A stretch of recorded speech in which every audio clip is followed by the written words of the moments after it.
सुबह की राम राम। और आज मन कर गया कि एक बढ़िया सी अच्छी सी शॉर्ट कहानी कही जाए। यूट्यूब चैनल के माध्यम से आपके सामने पेश कर रहा हूँ काफ़ी दिनों के बाद में। और जो मेरी कहानी है उसका शीर्षक है समस्या। और समस्याएं हमारे जीवन में आती रहती हैं, तो किस प्रकार से एक कहानी के माध्यम से एक साधारण सा व्यक्ति किस प्रकार समस्या को सोल्व करता है, ध्यान से सुनिए। एक बार क्या होता है कि एक राजा बहुत ही सुंदर महल बनाता है और महल के बाहर एक गेट तैयार करता है, उसका द्वार तैयार करता है। और जो गेट होता है, जो मुख्य द्वार होता है, उसके ऊपर एक सूत्र लिखता है।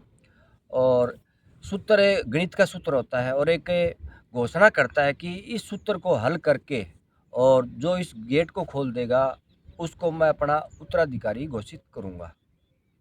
तो राज्य के बहुत से गणितज्ञ हैं, बड़ी बड़ी पुस्तकें हैं, जो गणित की पोथें हैं वो लेकर वहाँ पे आते हैं और सब वो समस्या है, जो सूत्र है, उसको हल करने की कोशिश करते हैं, लेकिन नाकाम रहते हैं। जो राजा द्वारा डेडलाइन जो दी गई थी उसका भी समय नज़दीक आ जाता है। 2-3 दिन जब बचते हैं तब वे 3 व्यक्ति और आते हैं। उसमें 2 तो बहुत बड़े राजा के राज्य के गणितज्ञ अपनी पुस्तकों के साथ आते हैं और एक साधारण सा दिखने वाला व्यक्ति होता है, वो भी वहाँ पे आता है। वो साधक टाइप का आदमी होता है। तो जो 2 गणितज्ञ थे वो वहाँ पे बैठते हैं द्वार के सामने और उस सूत्र को पढ़ते हैं, उसको हल करने की कोशिश करते हैं। लेकिन काफ़ी जद्दोजहद के बाद वो उस सूत्र को हल नहीं कर पाते हैं और अपने हाथ कहते हैं ना कि खड़े कर देते हैं, हार मान लेते हैं। इस बीच क्या करता है, वो साधक एक जो व्यक्ति है, तीसरा व्यक्ति है, वो क्या करता है कि वो ध्यान लगाकर वहाँ पे बैठता है।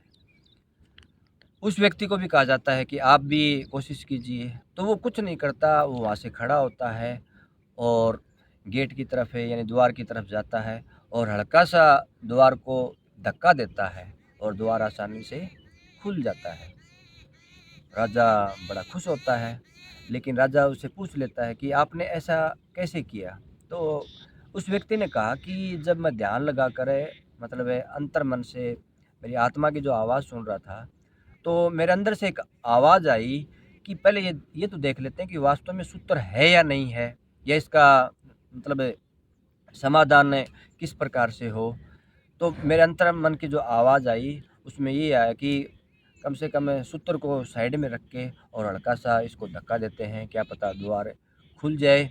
और द्वार खुल गया। राजा बहुत खुश हुआ और उस साधारण सा व्यक्ति दिखने वाला था उसको उत्तराधिकारी घोषित कर देता है। तो ये जो कहानी है, इस कहानी का सार यही है कि हमारा जो जीवन है उसमें ऐसी कुछ समस्याएं आती हैं, साधारण सी समस्याएं आती हैं, लेकिन अपने दिमाग में जो विचार चलते हैं समस्या के प्रति, वो इतने उलझन वाले होते हैं कि समस्या बहुत बड़ी बन जाती है और वास्तव में वो समस्या बड़ी नहीं होती है।